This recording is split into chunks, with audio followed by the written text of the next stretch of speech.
Hello everyone, today we study liberty and equality. आज हम part 4 liberty और equality करेंगे। ये राजस्थान बोर्ड का राजनीतिक विज्ञान क्लास 12 का है। लिबर्टी यानी आपको कह सकते हैं द टाइप ऑफ फ्रीडम होती है, एक प्रकार की इंडिपेंडेंस होती है जिसमें बहुत कम रिस्ट्रिक्शन होते हैं, very less restriction. In a simple way we can say that the liberty is the freedom with the very less restriction and some restriction. Let's get started. Liberty. Freedom is the special characteristics of human being and the basic tendency of person. यानी जो freedom है वो व्यक्ति के चरित्र के अंदर एक अलग ही प्रभाव डालती है और अलग हिस्सा है उसका। Man is always struggling to achieve freedom. व्यक्ति हर समय संघर्ष करता है फ्रीडम के लिए, आज़ादी के लिए। तो स्वतंत्र is the Hindi translation of liberty, यानी स्वतंत्रता जो होती है उसको हिंदी में लिबर्टी कहा जाता है। लिबर्टी को हिंदी में स्वतंत्रता कहा जाता है। History of parliamentary has been the struggle for the independence. Freedom is the only mean to achieve the others achievement and the supreme itself. यानी जो आज़ादी होती है वही सर्वप्रथम होती है, सर्वोपरि होती है, और दूसरों जो कर रहे हैं उसको हम भी कर सकते हैं।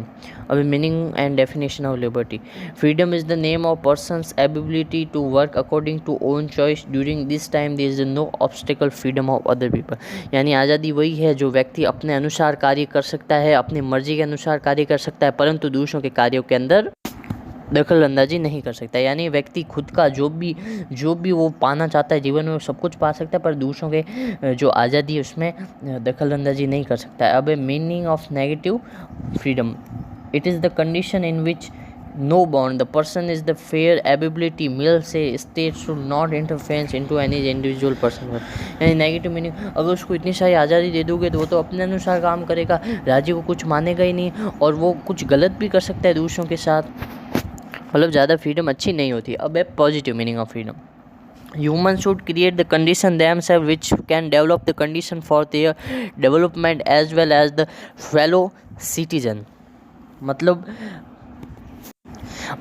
अगर ज़्यादा स्वतंत्रता मिलेगी तो व्यक्ति ऐसा अपने लिए वातावरण बना देगा जिसमें कि वो अपना विकास कर सके और साथ ही साथ दूसरे व्यक्तियों का भी भला कर सकता है। ये पॉजिटिव मीनिंग है फ्रीडम का। Now, various kind of liberty: natural liberty, personal liberty, civil liberty, political liberty.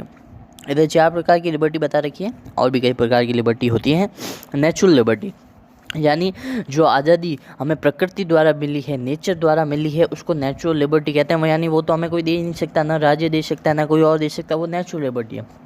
Personal liberty यानी ऐसी लिबर्टी जो हमें हमारा खुद का मामला है, जिसमें हमें कोई दखल अंदाजी नहीं कर सकता। जैसे रिलीजन, हम अपने घर में क्या पहन रहे हैं, क्या कर रहे हैं, क्या पाल रहे हैं, क्या नहीं कर रहे हैं, वो पर्सनल लिबर्टी। अब है सिविल लिबर्टी, यानी जो लिबर्टी हमें, जो आज़ादी हमें देश की तरफ से मिलती है उसको सिविल लिबर्टी कहते हैं। अब है पॉलिटिकल लिबर्टी। पॉलिटिकल लिबर्टी यानी हमें राजनीतिक कार्यों के अंदर दखल अंदाजी, हम इलेक्शन लड़ सकते हैं, हम वोट दे सकते हैं, यह है पॉलिटिकल लिबर्टी। अब आती है इक्वलिटी, यानी इतनी देर अब लिबर्टी हो चुका है, अब इक्वलिटी स्टार्ट हो रहा है। Equality is the name of that circumstances due to which all person get equal opportunities to develop her existence। यानी एक समानता ऐसी है कि अगर 10 लोग हैं तो 10 लोगों को अपना एक समान सबको माना गया तो वो सब अपना अपना विकास कर सकते हैं अपने अपने अनुसार, और वो आगे बढ़ सकते हैं। पर हम उनमें से कुछ को मौका दे रहे हैं, कुछ को नहीं दे रहे हैं, तो उसमें कुछ ही लोग डेवलप हो पाएंगे, कुछ ही विकास हो पाएगा, किसी का नहीं होगा। यानी इक्वलिटी एक ऐसा सर्कमस्टेंसेस है जिसमें हर कोई व्यक्ति अपना विकास कर सकता है। अब एक काइंड ऑफ इक्वलिटी, इक्वलिटी कितनी प्रकार की, ऐसे कई प्रकार की है। Civil equality, political equality, social equality, natural equality, economic equality, cultural equality, equality of opportunity, equality of education. Now civil liberty, civil equality. All the citizen get civil right to state and no discrimination with the citizen। सभी व्यक्तियों को राज्य की तरफ से एक समान माना जाएगा, सभी को एक समान अधिकार दिया जाएगा, इसी को सिविल लिबर्टी कहा गया। पॉलिटिकल इक्वलिटी, सबको वोट देने का अधिकार है, कोई भी इलेक्शन लड़ सकता है।